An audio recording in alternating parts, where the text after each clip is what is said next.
54 metre रस्त्यासाठी घरमालकांना दिलेली notice बेकायदा असल्याचं वरिष्ठ स्तर दिवाणी न्यायाधीश M.K. कोठुळे यांनी निकालात सांगितलं। बाह्यवळणमधील 54 मीटर रुंद रस्त्याच्या भूसंपादनासाठी घरमालकांना बजावलेली नोटीस बेकायदा असल्याचा निकाल जिल्हा न्यायालयानं दिला। महापालिकेनं जागेच्या मालकासह घरात राहणाऱ्यांनाही नोटीस दिली नाही, त्यांची बाजू ऐकून घेतली नाही, त्यामुळं ही नोटीस बेकायदा ठरते असं वरिष्ठ स्तर दिवाणी न्यायाधीश M.K. कोठुळे यांनी निकालात म्हटलं आहे। तसंच तुर्तास कब्जा घेण्यासंदर्भात मनाईचा हुकूम केला आहे। महापालिकेच्या विरोधात 11 घरमालकांनी 2019मध्ये जिल्हा न्यायालयात धाव घेतली होती। 6 वर्षानंतर निकाल हाती आला।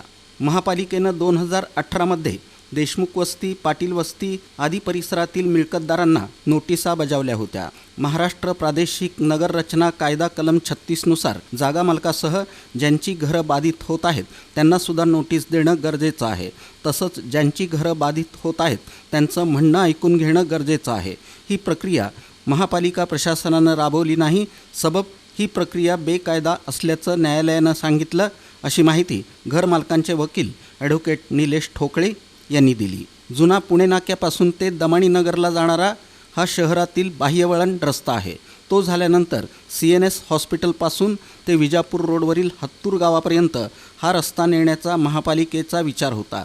मात्र 1400 मीटर लांबीच्याच रस्त्याला इतका वेळ लागत आहे। भैया चौक परिसरातील रेल्वे पूल पाडून नवीन पूल बांधला जाणार आहे। त्यांना 54 मीटर रस्ता हा पर्याय असणार आहे।